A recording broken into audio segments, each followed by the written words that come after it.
कैसे हार जाऊं इन तकलीफों के आगे। मेरी तरक्की की आश में मेरे माता पिता कब से बैठे हैं। कैसे हो मेरे जवानों, स्वागत है आप सभी का आर्मी स्टडी के इस बेहतरीन मंच पर। तैयार हो जाओ पूरे जोश के साथ। मुझे इस बार सिलेक्शन चाहिए आपका। बिल्कुल सर, हम आपसे वादा करते हैं, हम सिलेक्शन लेके दिखाएंगे। ये आपकी प्रतिज्ञा होनी चाहिए मेरे भाई। कैसे हो आप सभी जवान? बढ़िया, एकदम मस्त मेरे भाई। तैयारी अच्छी हो रही है ना? चलिए आ जाओ, फिर शुरू करते हैं भाई लोगों। आ जाओ भाई, आज आपके कमेंट ज्यादा नहीं पढ़ेंगे मेरे भाई, है ना? थोड़ा दर्द हो रहा है, समझना आप। चलिए हम शुरू करते हैं भाई। बहुत ही अच्छा पेपर है, वो हम करेंगे। मैंने आपको कल 2011 की जनगणना का HW दिया था और मोस्टली मैंने इसका कंप्लीट आपका रिवीजन करवा दिया है। बस आज थोड़े अच्छे लेवल के प्रश्न है वो मैं और पूछूंगा। उसके बाद 2011 की जनगणना कंप्लीट।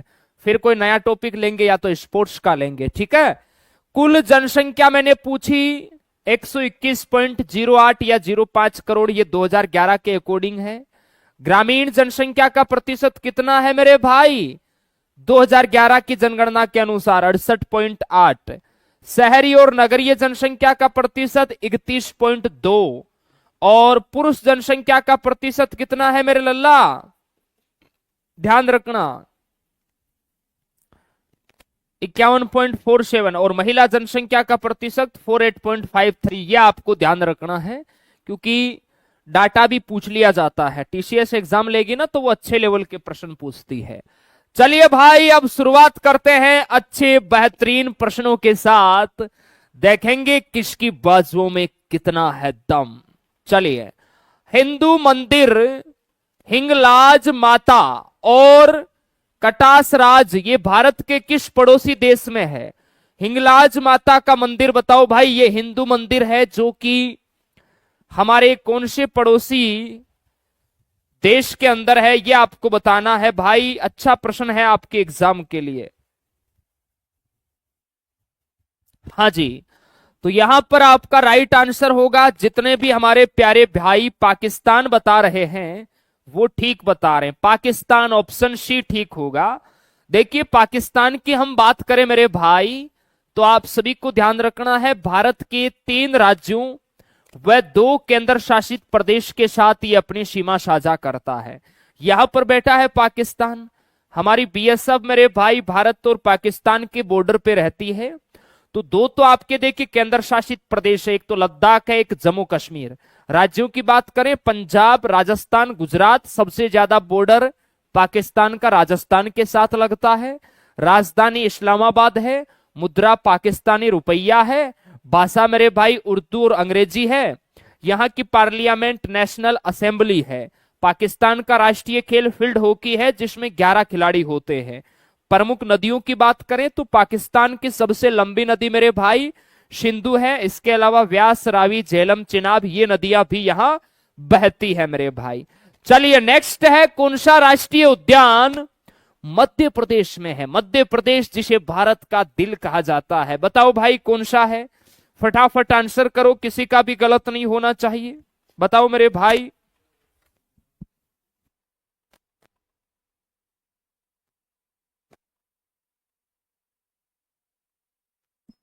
हाँ जी, तो देखिए मध्य प्रदेश में कौन सा राष्ट्रीय उद्यान है? तो यहां पर बहुत सारे बच्चे परफेक्ट बता रहे हैं, बांधवगढ़, है ना? ऑप्शन मेरे भाई बी राइट होगा। पेरियार तो कहां है? पेरियार आपका केरल में है मेरे भाई। पेरियार कहां है गुरुदेव? पेरियार मेरे लल्ला आपका केरल में है, ठीक है ना? इसके अलावा मोन घाटी, साइलेंट वैली, ये भी आपका केरल में है मेरे भाई। ये ससुरा बोर्ड भी है ना, परेशान कर रहा है। इसकी खोपड़ी में छेद करना होगा। मौन घाटी कहां है? केरल में है। साइलेंट वैली ध्यान रखना। और नंदा देवी कहां है? ये यूके उत्तराखंड में है मेरे भाई। कहां है? यूके उत्तराखंड में है नंदा देवी, ध्यान रखना है। और बांधवगढ़ राष्ट्रीय उद्यान है। इसके अलावा देखिए आपका मेरे भाई मध्य प्रदेश के राष्ट्रीय उद्यान की बात करें तो कान्हा नेशनल पार्क है, जो कि बहुत इंपॉर्टेंट है। नेक्स्ट है, इंपॉर्टेंट क्वेश्चन है मेरे भाई, इनमें से कौन सा उपन्यास अरविंद अडिगा द्वारा नहीं लिखा गया। अरविंद अडिगा द्वारा नहीं लिखा गया। सही पढ़ना प्रश्न को, नहीं लिखा गया मतलब 3 ऐसे मेरे भाई उपन्यास है जो अरविंद अडिगा ने लिखा है, लेकिन एक ऐसा उपन्यास है जो इन्होंने नहीं लिखा है, उसको आपको बताना है, अलग करना है। बताओ भाई, द व्हाइट टाइगर तो आपको पता है अरविंद अडिगा ने लिखा है ना। सिलेक्शन डे भी आपको पता है सर अरविंद अडिगा क्या उपन्यास है ये। अब 2 ऑप्शन है, इनमें से बता दो मेरे भाई। अगर उस दिन आपका लकी दिन हुआ ना तो ये ठीक हो जाएगा, है ना मेरे भाई, इसलिए कर्म अच्छे करो। यहां the English teacher is right answer होगा। ये आर के नारायण का उपन्यास है। किसका है मेरे भाई? आर के नारायण का है। ये आपको ध्यान रखना है। गाइड पुस्तक भी इन्होंने ही लिखी थी मेरे भाई, याद रखना है। और बाकी ये तीनों उपन्यास मेरे भाई किसके हैं? अरविंद अडिगा के हैं। बहुत इंपॉर्टेंट है, आपके आर्मी के एग्जाम में आया हुआ भी है कि द व्हाइट टाइगर पुस्तक किसकी है? अरविंद अडिगा की है, ध्यान रखना। चलिए नेक्स्ट है, भोगाली बिहू त्योहार किस राज्य में मनाया जाता है? ये जो आपका भोगाली है ना मेरे भाई, आप सभी को ध्यान रखना है, इंपॉर्टेंट है। भोगाली बिहू है ना, अक्टूबर महीने के अंदर मनाया जाता होगा शायद ये, या जनवरी में मनाते हैं, बताओ मुझे। थ्योरी भी मैं लेके आया हूं, अभी बताऊंगा आपको कब मनाते हैं। भोगाली बिहू, बिहू 3 अलग अलग महीनों के अंदर मनाया जाने वाला ये असम का मेरे भाई प्रमुख त्योहार है। असम का प्रचलित क्लासिकल डांस भी है मेरे भाई। बिहू आपको याद रखना है, ठीक है ना। देखो बिहू नृत्य बहुत बहुत इंपॉर्टेंट है मेरे भाई। क्यों इंपॉर्टेंट है? क्योंकि हमारे असम के भाई कौन सी भाषा बोलते हैं? असमिया। तो ये हमारे जो भाई बहन यहां पर है ना, ये असम के भाई बहन मेरे भाई इसे नववर्ष के रूप में सेलिब्रेट करते हैं, और अलग अलग महीनों में इसे अलग अलग नाम से मेरे भाई मनाया भी जाता है। जैसे अप्रैल माह में असम के अंदर रंगोली बिहू के नाम से मनाते हैं, अक्टूबर महीने में कोगाली बिहू के नाम से मनाते हैं, और जनवरी के अंदर इसे भोगाली बिहू के रूप में मनाते हैं। इसके अलावा अन्य है आपका बिछुआ, बागरूंबा नृत्य, नटपुंजा नृत्य है ना, अंकिया नाट नृत्य है, झूमर नृत्य है, ओजापाली नृत्य है, ये आपको ध्यान रखना है। नेक्स्ट है, भारत के संविधान का कौन सा अनुच्छेद विशेष रूप से राष्ट्रपति पद के लिए योग्यताओं से संबंधित है? राष्ट्रपति की योग्यताओं का उल्लेख बताना है। अच्छा प्रश्न है मेरे भाई, बताओ सारे बच्चे, जबरदस्त क्वेश्चन है, बताओ। और सेशन को लाइक शेयर करो मेरे भाई। और ध्यान रखना आपकी है ना किताबें फ्लिपकार्ट पे आ चुकी है। आर्मी स्टडी की किताबों का स्टॉक खत्म हो गया था ना, सारी किताबें आ चुकी है। कॉम्बो तो अभी बहुत जबरदस्त ऑफर में आपको मिल रहा है ना। आर्मी स्टडी की जो 4 किताबें हैं कॉम्बो वाली, वो मात्र आपको 400 रुपए में, यानी एक किताब आपको 100 रुपए के अंदर मिल रही है ना। तो फटाफट जिन्होंने नहीं ऑर्डर की है जल्दी करो मेरे भाई, समय कम है और ये ऑफर सिर्फ कल तक रहेगा मेरे भाई, उसके बाद वापस स्टॉक खत्म। चलो तो देखिए, राष्ट्रपति योग्यताओं का उल्लेख है ना, ये हमें 58 में देखने को मिलता है। कहां सर? 58 में। कंप्लीट देखिए, जो राष्ट्रपति से संबंधित इंपोर्टेंट अनुच्छेद है उनको देखो आप सारे बच्चे। अनुच्छेद 52 कहता है कि भारत का एक राष्ट्रपति होगा। अनुच्छेद 53 में राष्ट्रपति की शक्तियों का उल्लेख है। 54 में राष्ट्रपति के निर्वाचन का उल्लेख है ना। 56 में मेरे भाई राष्ट्रपति की पदावती है, ध्यान रखना। और 57 में पुनः निर्वाचन का उल्लेख है। 58 में लाडले राष्ट्रपति के निर्वाचन होने के लिए जो शक्तियां हैं, यही तो पूछा होगा ना मैंने पद के लिए। हाँ, योग्यताओं का उल्लेख है आपका 58 में, ठीक है। इसके अलावा 59 में राष्ट्रपति पद की शर्तें हैं। 60 में मेरे भाई शपथ का उल्लेख है। 61 में महाभियोग प्रक्रिया का उल्लेख है। ये आपको ध्यान रखना है, ठीक है ना, बहुत इंपॉर्टेंट है आपके एग्जाम के लिए। चलिए भाई स्क्रीनशॉट ले लेना इन सब का।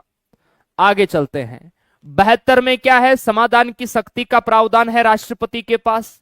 85 में लोकसभा का 17वां सन का विघटन। 123 इंपोर्टेंट है, अध्यादेश जारी कर सकता है।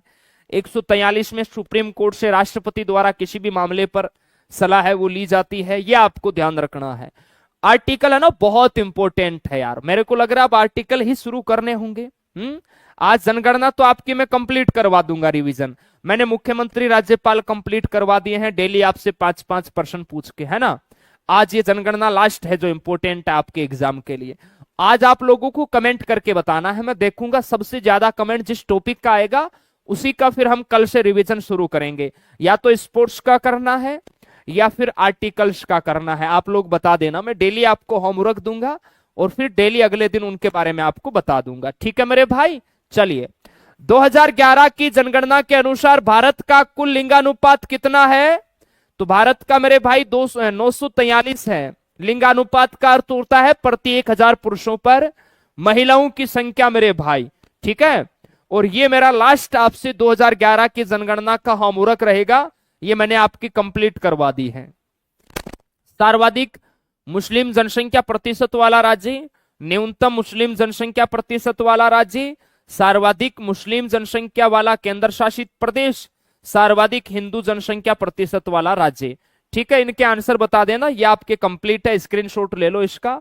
कल हम एक नए टॉपिक के एचडब्ल्यू की शुरुआत करेंगे जो बहुत इंपॉर्टेंट होगा। एस अब्दुल नजीर को फरवरी 2023 में कौन से राज्य का राज्यपाल नियुक्त किया गया? ये बहुत इंपॉर्टेंट है, फरवरी 2023 में इनको राज्यपाल बनाया गया और वेरी इंपॉर्टेंट है। कई बार ये प्रश्न आया भी है और 100% आएगा ये आपके एग्जाम में। बताओ मेरे भाई, तो आप कहोगे सर आंध्र प्रदेश राज्य के राज्यपाल के रूप में इनको नियुक्त है, वो मेरे भाई किया गया है। मुझे आप लोग बताएंगे यहां के सीएम कौन है? सर चंद्रबाबू नायडू है मेरे भाई, चंद्रबाबू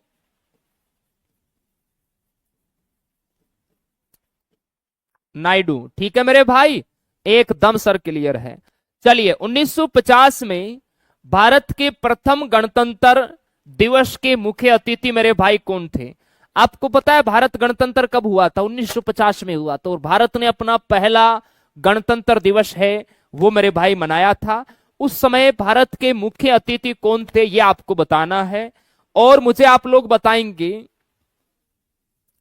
2025 में भारत ने अपना कौन सा गणतंत्र दिवस मनाया? 2025 में भारत ने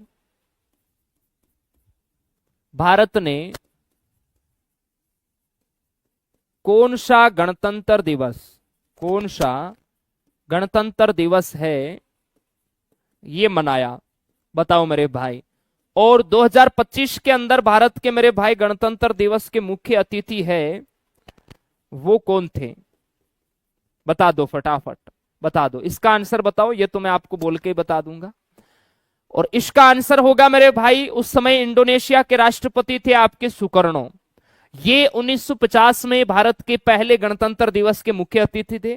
और सबसे अच्छी बात है 2025 के भी मुख्य अतिथि है आपने जो 76वां गणतंत्र दिवस सेलिब्रेट किया मेरे भाई, इसके भी मुख्य अतिथि है वो इंडोनेशिया के राष्ट्रपति प्रभाव सुबियांतो थे, है ना। ये भी आपको ध्यान रखना है, क्लियर है, बहुत इंपॉर्टेंट है ये एग्जाम के लिए। नेक्स्ट है पहले राष्ट्रमंडल खेल है मेरे भाई, इनका आयोजन मुझे बताओ। हैमिल्टन कनाडा में हुआ था और भारत ने मेरे भाई दूसरे राष्ट्रमंडल खेलों में भाग लिया था। ध्यान रखना है, विश्व के दूसरे सबसे बड़े खेल होते हैं। इनका आयोजन आने वाले दिनों में कहां होगा ये इंपॉर्टेंट है आपके लिए। और सेशन को सारे जवान लाइक करेंगे यार, दबा के लाइक शेयर करो, ऐसे काम नहीं चलेगा। एग्जाम आने वाला है, तैयारी को धार दो मेरे भाई। तो ध्यान रखना 1930 के अंदर पहले राष्ट्रमंडल खेल है ये हैमिल्टन कनाडा में खेले गए थे। विश्व के दूसरे सबसे बड़े खेल है ये, ध्यान रखना। इनका आयोजन 4 वर्ष के अंतराल में होता है मेरे भाई, याद रखना है। आगे देखिए, जैसे 2022 के तो आपके ब्रिटेन में हुए, 2026 के स्कॉटलैंड में होंगे, 2030 के हैमिल्टन कनाडा में वापिस होंगे जहां पर पहले हुए थे, है ना। ये बहुत इंपॉर्टेंट है, याद रखना।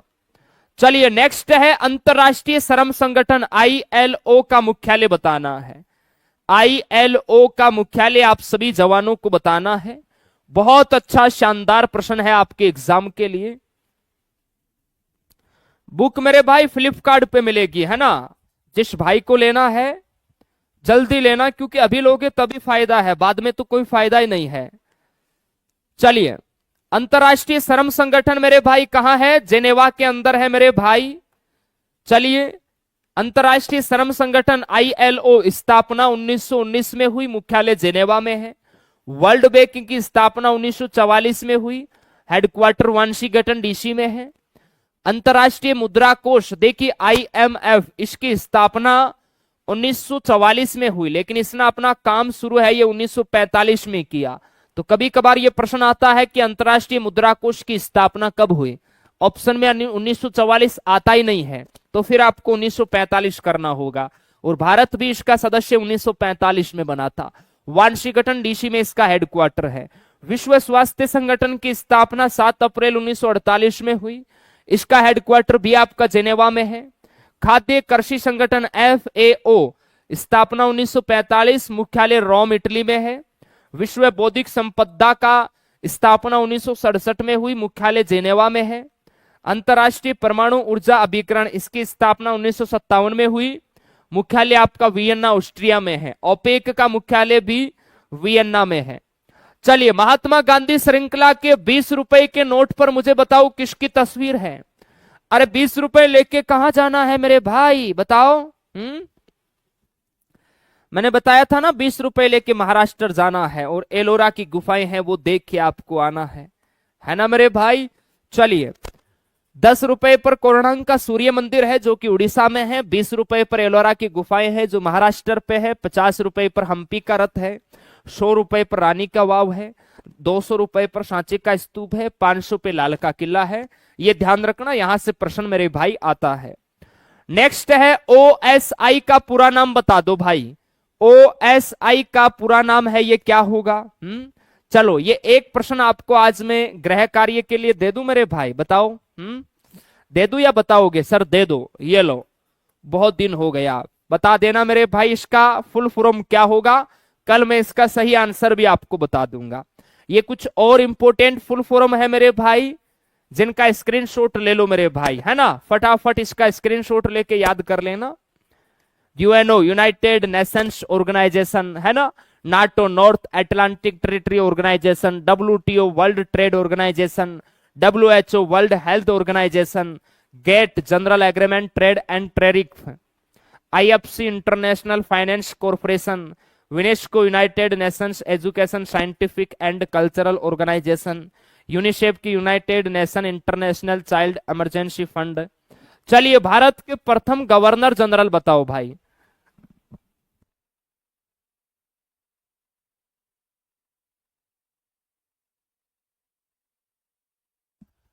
भारत के प्रथम गवर्नर जनरल मेरे भाई कौन थे? भारत के पहले गवर्नर जनरल कौन थे? लॉर्ड विलियम बेंटिंक थे मेरे भाई पहले, ध्यान रखना, बहुत इंपॉर्टेंट है ये प्रश्न आपके एग्जाम के लिए। चलिए नेक्स्ट देखिए, भारत के पहले तो हो गए आपके लॉर्ड विलियम बेंटिंक।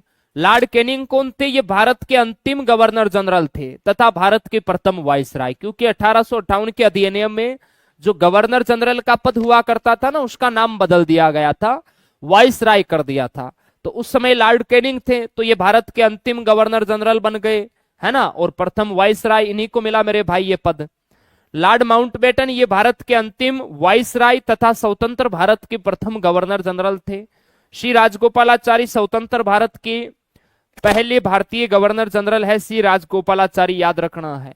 नेक्स्ट है सर्वश्रेष्ठ महिला क्रिकेटर ऑफ द ईयर 2024 का किसे मिला मेरे भाई, बताओ किसे मिला? पुरुषों के अंदर तो मेरे भाई जसप्रीत बुमराह को मिला है। महिलाओं में मुझे बताओ किसे मिला, बहुत इंपॉर्टेंट है।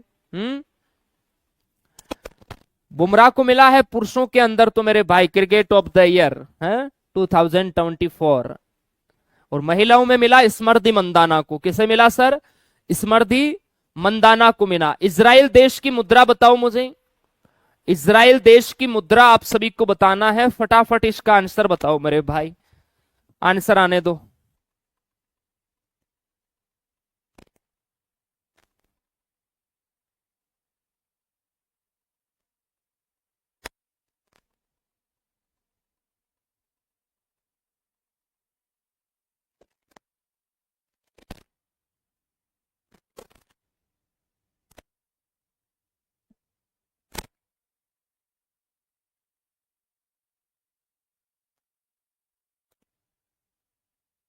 चलिए, तो यहां पर देखिए जितने भी प्यारे बच्चे हैं ना न्यू शेकल बता रहे हैं वो सही बता रहे हैं, न्यू शेकल। बहुत बढ़िया। अब मुझे आप लोग बताओ भाई, 15 में से आपका स्कोर है वो कितना हुआ आज के पेपर में? सारे बच्चे बताएंगे फटाफट मेरे भाई, अपना स्कोर बता दो। आगे डीएस गुरु है वो आपका पेपर है वो करवाने वाले हैं मेरे भाई। और 9 बजे देखिए नेवी का पेपर होगा, वो भी लगाना है, अच्छे से तैयारी करो, अब की बार सिलेक्शन मेरे भाई लेना है। चलिए बहुत बहुत धन्यवाद। जय